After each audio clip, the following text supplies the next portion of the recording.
mau berjalan dengan juru selamatku di lembah berbunga dan berair sejuk. Ya, kemana juga aku mau mengikutnya, sampai aku tiba di negeri baka. Ikut, ikut, ikut Tuhan Yesus, ku tetap mendengar dan mengikutnya. Ikut, ikut, ikut Tuhan Yesus, ya kemana juga ku mengikutnya.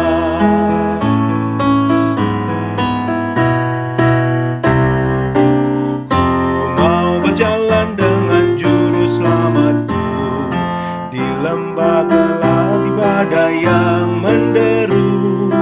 Aku takkan takuti bahaya apapun, bila ku dibimbing tangan Tuhanku. Ikut, ikut, ikut Tuhan Yesus, ku tetap mendengar dan mengikutnya. Ikut, ikut, ikut Tuhan Yesus, ya kemana juga ku mengikutnya.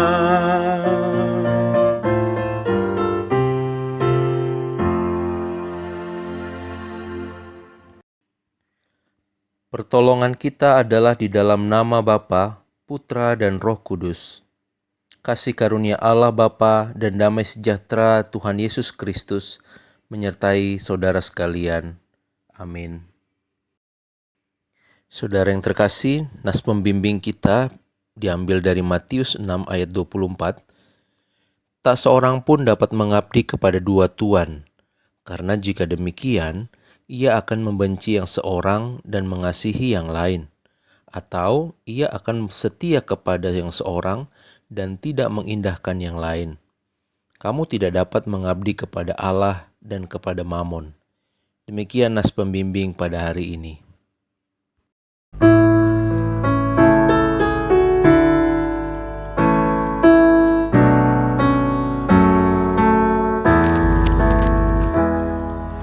Tuhan pimpin anakku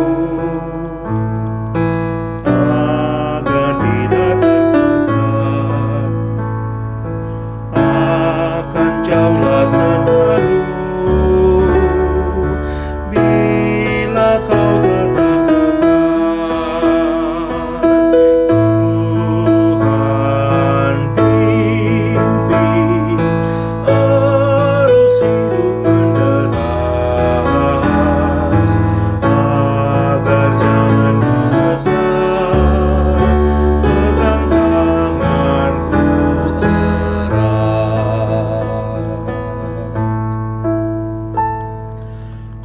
Hanya di kau sajalah perlindungan yang teguh, bila hidup menekan, kau harapanku penuh. Tuhan pimpin arus hidup menderas, agar jangan ku sesat, pegang tanganku erat.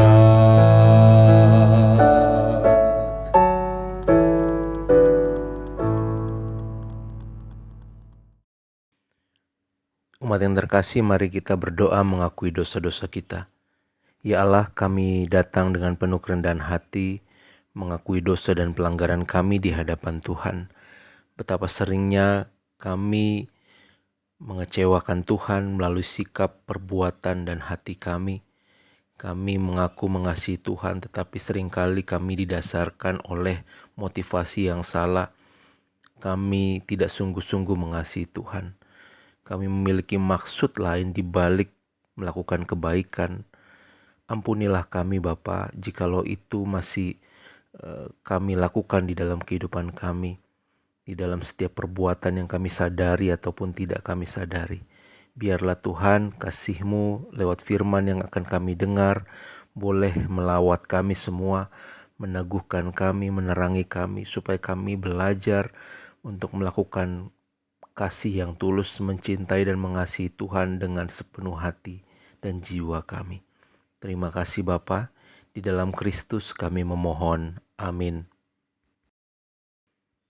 Saudara-saudara, untuk setiap kita yang sudah mengakui dosa dan pelanggaran kita di hadapan Tuhan, dengarkanlah yang menjadi berita anugerah untuk kita semua dari Yohanes 3 ayat 16. Karena begitu besar kasih Allah akan dunia ini, sehingga Ia telah mengaruniakan anaknya yang tunggal, supaya setiap orang yang percaya kepadanya tidak binasa, melainkan beroleh hidup yang kekal. Demikian berita anugerah untuk kita. Syukur kepada Allah.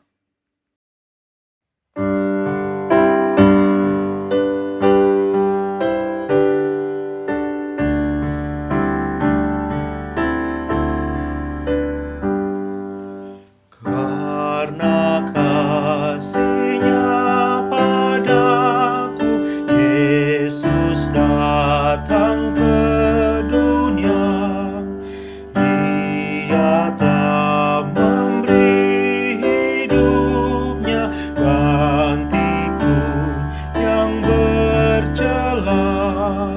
Oh, betapa mulia dan ajaib kuasa-Nya, kasih Juru Selamat dunia menebus manusia.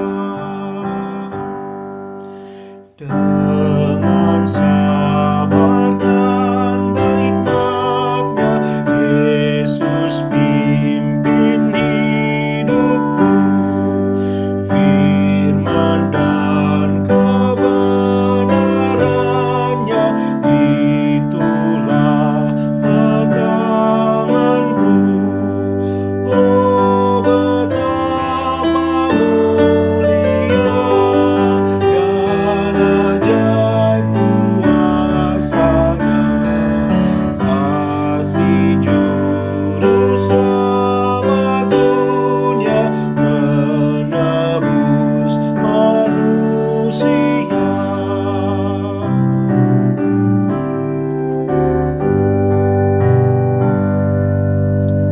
Saudara-saudara, marilah kita bersatu di dalam doa. Ya Bapa, kami telah siap untuk mendengarkan firman-Mu. Bersabdalah ya Tuhan, dan berikanlah Roh Kudus-Mu atas setiap kami yang membaca dan merenungkan firman-Mu, sehingga kami boleh mengerti dan kami pun boleh menjadi pelaku-pelaku firman di dalam kehidupan kami. Terpujilah nama Kristus, di dalam nama Yesus kami berdoa. Amin. Dengarkanlah pembacaan Injil yang diambil dari Yohanes 2, ayat yang ke-13 hingga ayat yang ke-22. Ketika hari raya Paskah orang Yahudi sudah dekat, Yesus berangkat ke Yerusalem. Dalam bait suci didapatinya pedagang-pedagang lembu, kambing domba dan merpati, dan penukar-penukar uang duduk di situ. Ia membuat cambuk dari tali lalu mengusir mereka semua dari bait suci dengan semua kambing domba dan lembu mereka. Uang penukar-penukar dihamburkannya ke tanah dan meja-meja mereka dibalikannya. Kepada pedagang-pedagang merpati ia berkata, "Ambil semuanya ini dari sini. Jangan kamu membuat rumah Bapakku menjadi tempat berjualan." Maka teringatlah murid-muridnya bahwa ada tertulis, "Cinta untuk rumahmu menghanguskan aku." Orang-orang Yahudi menantang Yesus, katanya, "Tanda apakah dapat engkau tunjukkan kepada kami bahwa engkau berhak bertindak demikian?" Jawab Yesus kepada mereka, "Rombak bait Allah ini, dan dalam 3 hari aku akan mendirikannya kembali." Lalu kata orang Yahudi kepadanya, 46 tahun orang mendirikan bait Allah ini dan engkau dapat membangunnya dalam 3 hari? Tetapi yang dimaksudkannya dengan bait Allah ialah tubuhnya sendiri. Kemudian sesudah ia bangkit dari antara orang mati, barulah teringat oleh murid-muridnya bahwa hal itu telah dikatakannya, dan mereka pun percayalah akan kitab suci dan akan perkataan yang telah diucapkan Yesus. Demikianlah Injil Kristus. Shalom jemaat yang dikasihi Tuhan, secara khusus jemaat Gemindo Immanuel yang sedang mengikuti ibadah online ini. Saudara-saudara yang terkasih, kita sudah membaca Injil Kristus yang diambil dari Yohanes 2, yang sangat menarik. Ini adalah sebuah kisah di mana Yesus menunjukkan dirinya di hadapan umum untuk pertama kalinya, dan secara mengejutkan yang Yesus lakukan adalah sebuah perbuatan yang benar-benar membuat orang pada saat itu kaget. Ini terjadi karena Yesus menentang sesuatu praktik yang dilakukan oleh orang-orang di tempat bait Allah. Saudara yang terkasih, ada beberapa tipe manusia saat ini. Ada yang mengatakan cinta tapi tidak sungguh-sungguh mencintai. Ada yang mengaku sayang tapi justru mengambil banyak kesempatan di dalam kesempitan. Beberapa waktu yang lalu kita mendengar satu berita yang sangat memprihatinkan yang terjadi di jajaran Kementerian Sosial. Tidak hanya para pejabat, bahkan menterinya sendiri juga tersangkut kasus korupsi. Kementerian Sosial yang seharusnya mencintai rakyatnya, yang menjamin kesejahteraan sosial, menjamin kecukupan pangan dan kebutuhan lainnya, tapi justru mengambil kesempatan di tengah situasi pandemi yang sedang melanda bangsa Indonesia. Semua orang kesulitan mendapatkan makanan karena lockdown, pasar ditutup, semua orang dilarang keluar rumah, tapi alih-alih mencintai rakyat, yang terjadi justru para pejabat ini mengambil kesempatan untuk mengenyangkan perut sendiri. Bantuan sosial yang sudah diperuntukkan kepada rakyat dikorupsi supaya ada masuk ke kantong pribadi. Praktik seperti ini sangat keji. Di dalam teks yang kita baca, Yesus juga tampil pertama sekali di depan umum dan menentang hal seperti ini. Tidak main-main, Yesus marah, ini pertama sekalinya tertulis di dalam kitab Injil, Yesus marah, dan mungkin ini yang terakhir kalinya. Ini menjadi satu-satunya trigger yang membuat Yesus marah atas praktik yang dilakukan oleh bangsa Yahudi. Yesus sungguh-sungguh geram atas praktik korupsi yang mencari keuntungan di tengah kebutuhan orang banyak. Yesus marah terhadap kerakusan orang yang hanya memikirkan perut sendiri. Dan Yesus marah karena mereka melakukannya di bait Allah, di tempat di mana seharusnya orang saling menunjukkan kasihnya satu terhadap yang lain. Di rumah di mana seharusnya orang menunjukkan karakter Allah karena mereka berjumpa dengan Allah. Di rumah di mana seharusnya mereka saling memikirkan orang lain dan bukan saling menguntungkan diri sendiri. Saudara-saudari yang terkasih, Yesus marah karena para penyamun ini mengotori bait Allah. Orang Yahudi sangat mencintai bait Allah.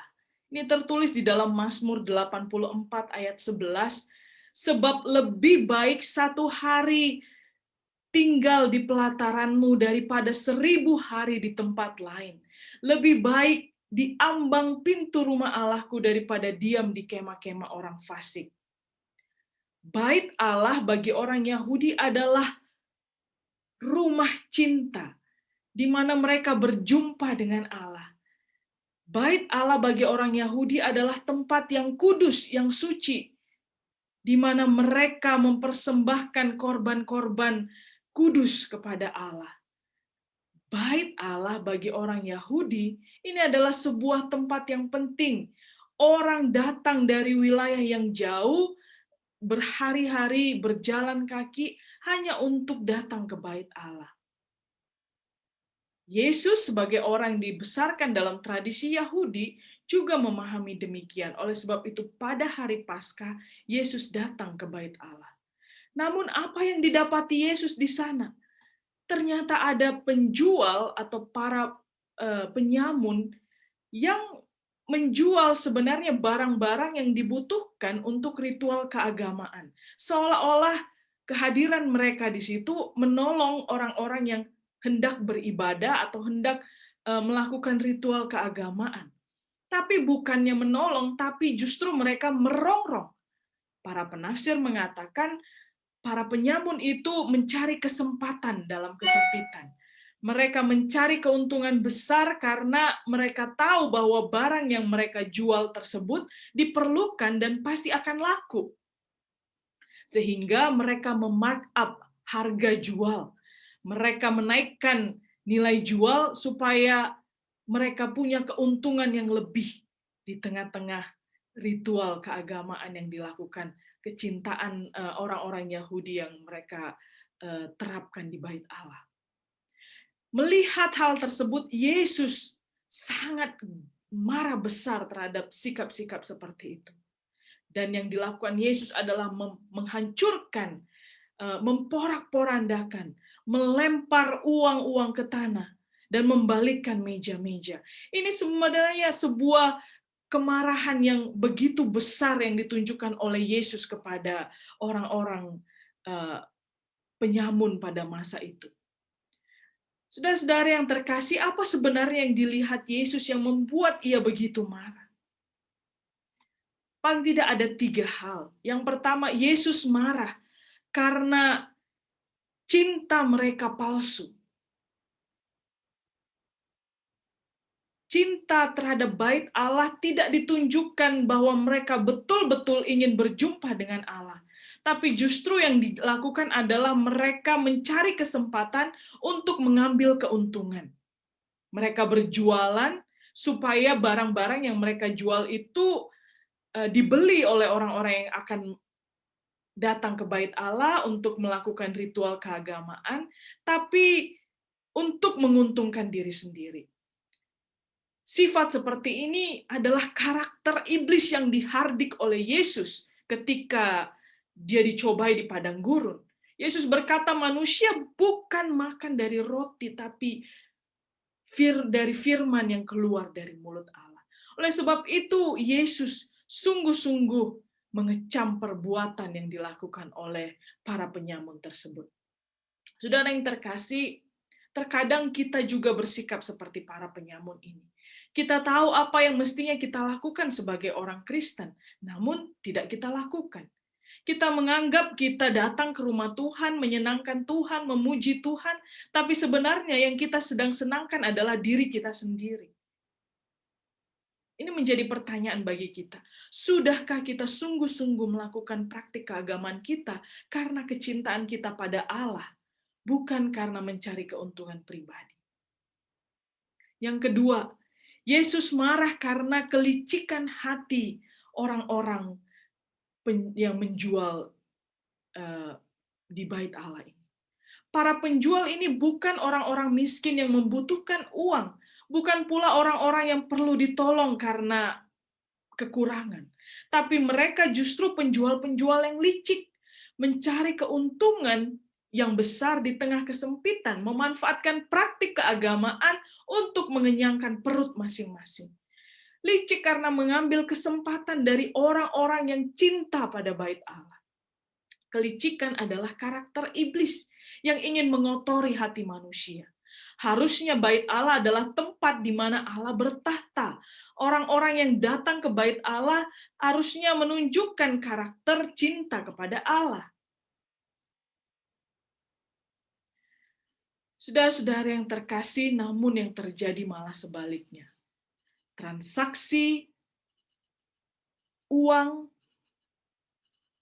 penindasan kepada orang yang mungkin punya uang pas-pasan, dan orang fokus kepada mamon. Mungkin kita juga pernah melihat situasi seperti ini. Atau mungkin kita pernah ada dalam situasi seperti ini. Kita hitung-hitungan dengan saudara-saudari seiman kita di Bait Allah. Bukannya saling bahu-membahu, tapi justru saling sikut-menyikut. Bukannya firman Tuhan yang menjadi fokus, tetapi justru mamon. Saudara, dalam Matius 6 ayat 24, Yesus berkata, tak seorang pun dapat mengabdi kepada dua tuan. Karena jika demikian, ia akan membenci yang seorang dan mengasihi yang lain. Atau ia akan setia kepada seseorang dan mengindahkan yang lain. Oleh sebab itu, mengabdi kepada Allah artinya tidak mengabdi kepada Mamon. Dan sebaliknya, kalau kita mengabdi kepada Mamon, maka pasti Allah akan ditinggalkan. Nah, inilah yang dihardik oleh Yesus. Ketika manusia mulai fokus kepada uang, maka sudah tentu tidak ada Allah di dalamnya. Tidak ada kejujuran akan cinta kepada Allah. Oleh sebab itu Yesus marah dan menghancurkan praktik yang demikian. Yang ketiga, Yesus marah karena Yesus ingin mengajarkan kepada orang-orang Yahudi apa itu bait Allah. Bait Allah bukan semata-mata gedung bangunan, tapi bait Allah adalah di mana Allah bertahta. Dan ia menggambarkan bait Allah itu adalah dirinya sendiri. Sehingga dia menantang bangsa Yahudi, dia katakan, rombak bait Allah ini dan dalam 3 hari aku akan mendirikannya kembali. Yesus mau berkata bahwa sejatinya bait Allah bukan gedung yang megah, tapi adalah hati yang berkenan di hadapan Allah. Saudara-saudari yang terkasih, Paulus berkata kepada jemaat di Korintus dalam 1 Korintus 3 ayat 16-17, tidak tahukah kamu bahwa kamu adalah bait Allah? Roh Allah diam di dalam kamu. Jika ada orang yang membinasakan bait Allah, maka Allah akan membinasakan dia, sebab bait Allah adalah kudus, dan bait Allah itu ialah kamu. Dan saudara, kita sering menganggap kalau sudah pergi ke gereja, berarti kita sudah berjumpa dengan Allah. Belum tentu. Banyak orang yang tubuhnya di gereja, tapi rohnya ada di mana-mana. Kita mungkin sering juga datang ke gereja bernyanyi haleluya, tetapi pulang dari gereja halelupa. Bukannya menghidupi firman Tuhan, tapi kita mulai dengan perilaku-perilaku kita yang buruk, menyakiti pasangan kita, orang-orang yang ada di sekitar kita, dan kita tidak mengasihi sesama kita. Saudara yang terkasih, bait Allah yang sejati ialah diri kita sendiri. Hidup kita harus mencerminkan bait Allah. Di mana saja kita berada, perilaku kita harus menunjukkan bahwa Allah ada dan bertahta di dalam diri kita. Tidak berbohong, tidak senang di atas penderitaan orang lain, tidak menekan orang miskin, dan tidak mengambil kesempatan di dalam kesempitan. Seperti yang dilakukan oleh para penyamun. Saudara-saudara yang terkasih, marilah kita jaga sikap hati kita di hadapan Tuhan. Yesus tidak pernah main-main dengan kejahatan, apalagi kelicikan yang merupakan karakter iblis. Jangan coba-coba jika kita tidak ingin kehidupan kita berantakan dan diporak-porandakan. Marilah kita jujur, tulus akan kasih kita kepada Tuhan. Ia tidak berharap yang berlebihan. Ia hanya meminta kita untuk setia kepada Tuhan dan tulus menjalani keyakinan kita kepada Tuhan. Tidak hanya ucapan saja. Ingat bagaimana Yesus bertanya kepada Petrus, apakah engkau mengasihi aku? Dia bertanya sampai 3 kali, sampai membuat Petrus sedih. Tapi yang Yesus maksudkan, dia mau supaya kita betul-betul menyadari tentang arti mencintai. Berani mencintai berarti berani bertindak, tidak memikirkan diri sendiri, perut sendiri, tapi justru memikirkan orang lain. Sehingga Yesus berkata kepada Petrus, jika engkau mencintai aku, gembalakanlah domba-domba. Saudara-saudara, di masa Prapaskah yang ketiga ini, mari kita mengingat pengorbanan yang dilakukan Kristus, yang dilakukannya bukan untuk dirinya sendiri, tapi karena cintanya pada orang lain. untuk menggembalakan dunia ini supaya tidak jatuh ke dalam dosa, tapi justru diselamatkan di dalam Kristus, Sang Juru Selamat. Tuhan kiranya memberkati kita di dalam menjalani ritual keagamaan kita dan menilik hati kita apakah kita sudah sungguh-sungguh menjalaninya karena kecintaan kita kepada Allah. Kiranya Tuhan menolong kita. Amin.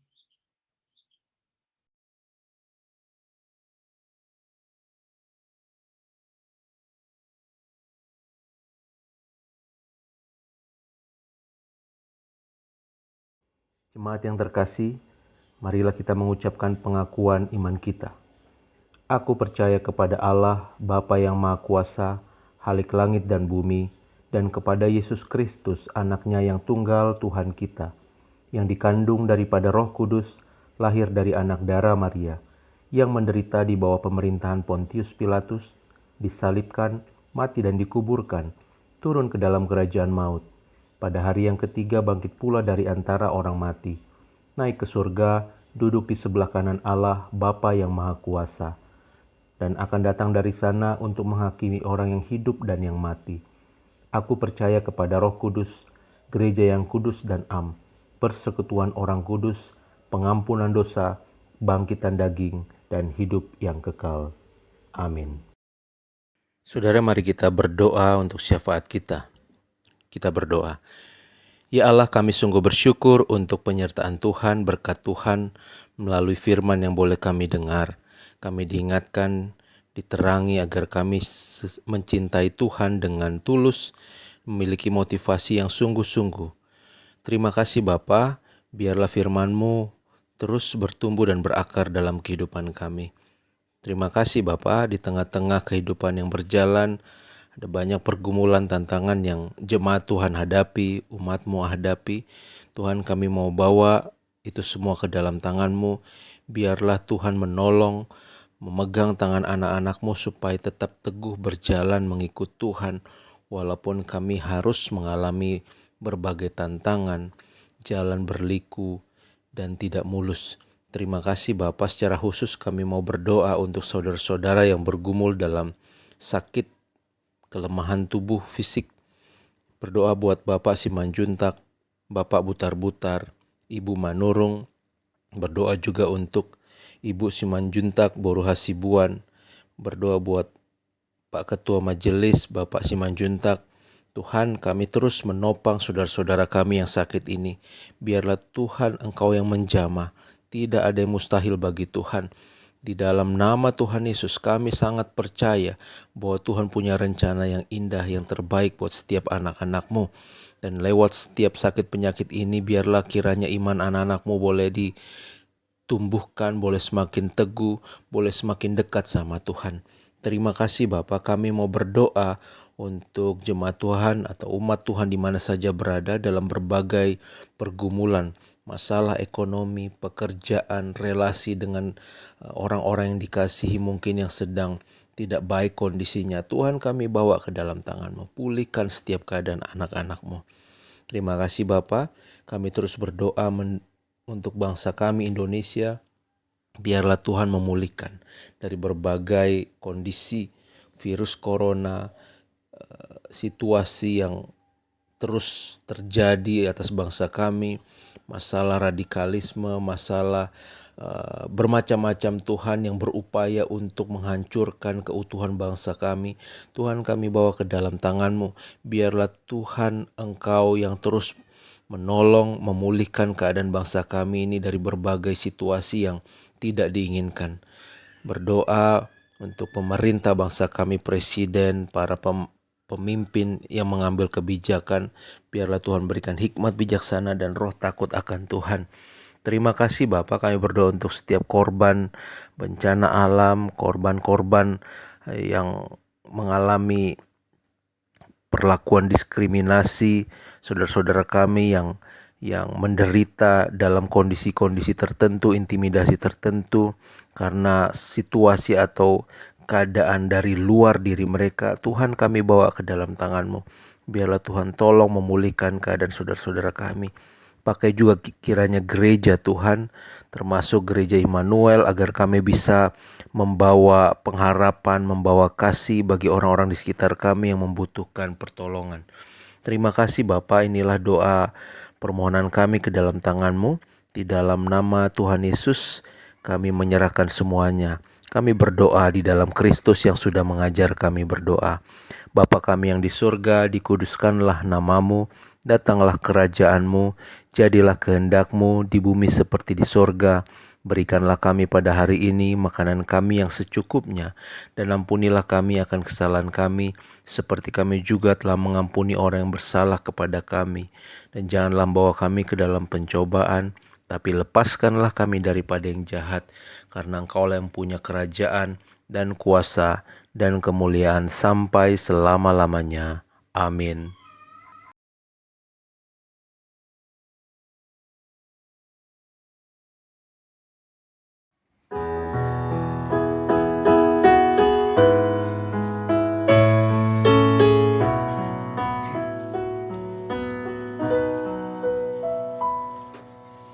Bagi Yesus ku serahkan hidupku seluruhnya, hati dan perbuatanku pun waktuku miliknya. Bagi Yesus semuanya, pun waktuku miliknya. Bagi Yesus semuanya, pun waktuku miliknya.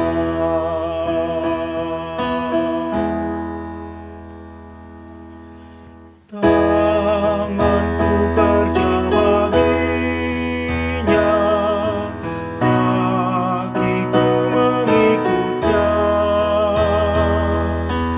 Mataku memandang Yesus, yang ku puji Dialah.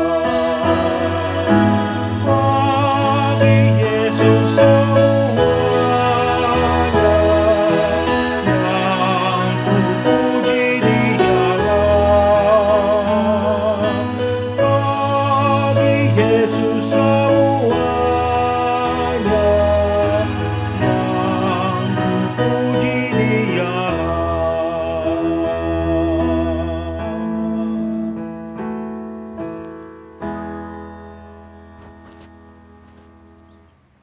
Saudara yang terkasih, marilah kita kembali menjalani kehidupan kita dan terimalah berkat Tuhan.